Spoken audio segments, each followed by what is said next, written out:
1-5 공자가 말씀하셨다.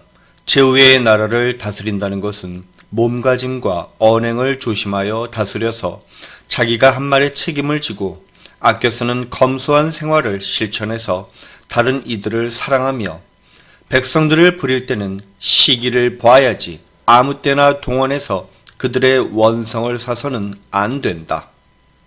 공자는 여기서 도의 구성요소 중 3가지를 설명하고 있습니다. 첫째, 언행에 신중하여 경거망동하지 말고 나아가 자신이 내뱉은 말은 반드시 책임져야 한다는 것.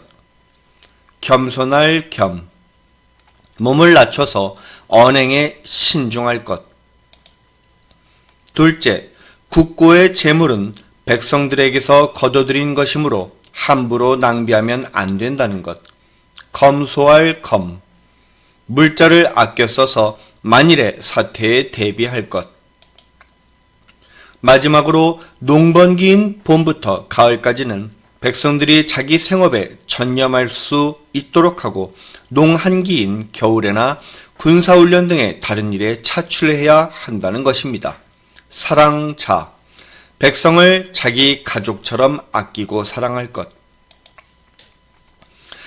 여기에다 앞에서 증자가 언급한 3가지를 더하면 도의 구성요소들이 벌써 6가지나 드러납니다. 흥미로운 것은 노자 역시 도덕경에서 자신이 아끼는 3가지 보물로 이 3요소를 꼽았다는 사실입니다. 나에게는 3가지 보물이 있어서 그것을 지니고 보호한다. 첫 번째는 자애로움을 말하고, 두 번째는 검소함을 말하며, 세 번째는 감히 세상의 앞에 나서지 않음을 말한다. 67장. 재앙은 적을 가벼이 여기는 것보다 더 큰 것이 없는데 적을 가벼이 보다가는 하마터면 나의 보물을 잃게 된다. 69장. 다만 노자는 겸손함을 감히 세상의 앞에 나서지 않는다라는 표현으로 바꿔서 말했을 뿐 그 취지는 공자와 일치하고 있음을 알 수 있습니다. 다시 말해서 노자와 공자의 사상은 전혀 다른 별개의 것이 아닙니다. 그런데 공자는 왜 문장 처음에 굳이 제후의 나라를 다스리는 것으로 한정하고 있을까요? 공자의 정치관은 천자를 포함하지 않는 제후 이하에만 적용된다는 점에 유의해야 합니다. 즉, 공자는 당시의 종법 제도를 대단히 중시했는데 그도 그럴 것이 이 종법 제도는 그가 가장 존경했던 주나라 주공이 처음 확립했고 또 공자를 포함한 당시 모든 사람들은 신분이란 하늘이 정해준 것이라고 믿어왔기 때문이랍니다. 이 제도는 간단하게 말하면 정실 부인이 낳은 적장자 상속 제도입니다. 천자가 죽으면 장남이 그 자리를 계승하고 둘째부터 나머지는 제후, 공이 됩니다. 공의 장남은 공이 되고 나머지는 경이 되죠. 경의 장남은 경이 되고 나머지는 대부가 됩니다. 대부의 장남은 대부가 되고 나머지는 선비인 사가 되고요. 사의 장남은 사가 되고 나머지는 일반 서인인 민이 됩니다. 따라서 우리나라도 마찬가지였지만 선비는 바로 조정에 나아가 벼슬을 할 수 있는 최소의 신분이 됩니다. 즉 논어에는 선비인 사가 종종 등장하는데 이 역시 정치에 종사할 수 있는 최소의 계급이라는 뜻을 암시합니다. 다시 본론으로 돌아와서 공자는 천자의 주나라를 지키는 제후국 중 하나인 노나라 대부를 맡았던 인물입니다. 그리고 뒤에서도 계속 언급되지만 공자는 하늘에 대해서는 거의 언급하지 않는데 그 이유는 바로 공자 자신이 일개 제후국의 대부에 불과했기 때문이죠. 즉 공자는 일개 제후국의 대부가 감히 하늘이 정해준 천자의 도리에 대해서 논할 수는 없다고 생각했던 겁니다. 이제 여기서 도에 대해서 짚고 넘어가겠습니다. 길, 도는 쉬엄쉬엄 갈 착과 머리, 수가 합쳐진 상형문자입니다. 특히 그림 중간에 있는 머리수의 갑골문과 세 번째의 금문을 보면 동물의 머리 모양을 그대로 본딴 것임을 알 수 있죠. 사람이 목적지를 향해 갈 때 먼저 머리가 앞으로 향하기 때문에 머리수는 목적지를 향해 간다는 의미를 지니고 있죠. 그런데 문제는 쉬엄쉬엄 가는 것이 길이라는 겁니다. 보통 목적지가 눈앞에 보이면 걸음을 재촉하게 됩니다. 그렇다면 어떤 길을 갈 때 쉬엄쉬엄 갈까요? 끝이 보이지 않는 길을 갈 때 쉬엄쉬엄 가게 되죠.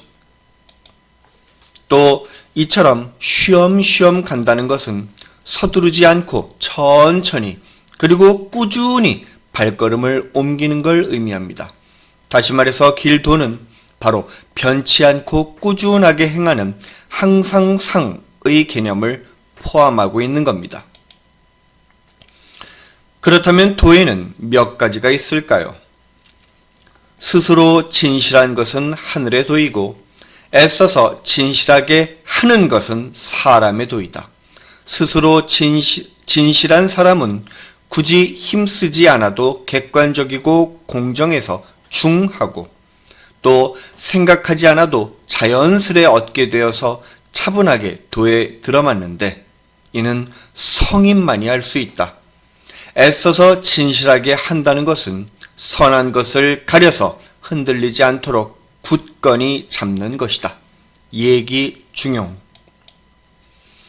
이처럼 도에는 두 가지가 있는데 억지로 통제하지 않고 스스로 그러도록 하는 무의자연의 도는 하늘의 도, 즉 천도이고 애써서 바로 잡으려고 노력하는 도는 사람의 도, 즉 인도입니다. 그런데 천성에 따르는 무의자연의 천도는 오직 성인만이 행할 수 있으므로 노자는 도덕경에서 성인이라는 단어를 31차례나 사용한 것과 대조적으로 군자라는 단어는 단지 2차례만 썼죠. 또 도를 설명할 때마다 큰 도인 이른바 대도나 천도라고 표현한 거랍니다. 하지만 공자는 달랐습니다. 공자가 노나라 임금인 애공을 모시고 앉았다. 애공이 물었다. 감히 묻노니 사람의 도는 무엇을 큰 것으로 여기는가? 그러자 공자가 엄정하게 낯빛을 고치고는 대답했다. 임금께서 이 말씀에 이르신 것은 백성들의 덕입니다. 진실로 신은 감히 사양치 않고 대답하겠습니다. 사람의 도는 정치를 큰 것으로 여깁니다. 그러자 애공이 다시 물었다. 감히 묻겠는데 어떤 것을 이르러 정치한다고 일컫는가? 이에 공자가 대답했다. 정치는 바로 잡는 것입니다. 임금이 바르게 하면 곧 백성들이 정치에 따릅니다. 임금이 행하면 백성들은 따릅니다. 예기 애공문.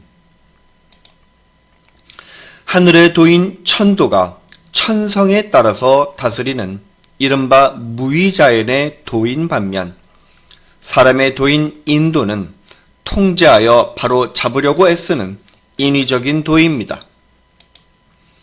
그러므로 논어에는 군자라는 단어가 107차례나 등장하지만 성인이라는 단어는 겨우 4차례에 불과하죠.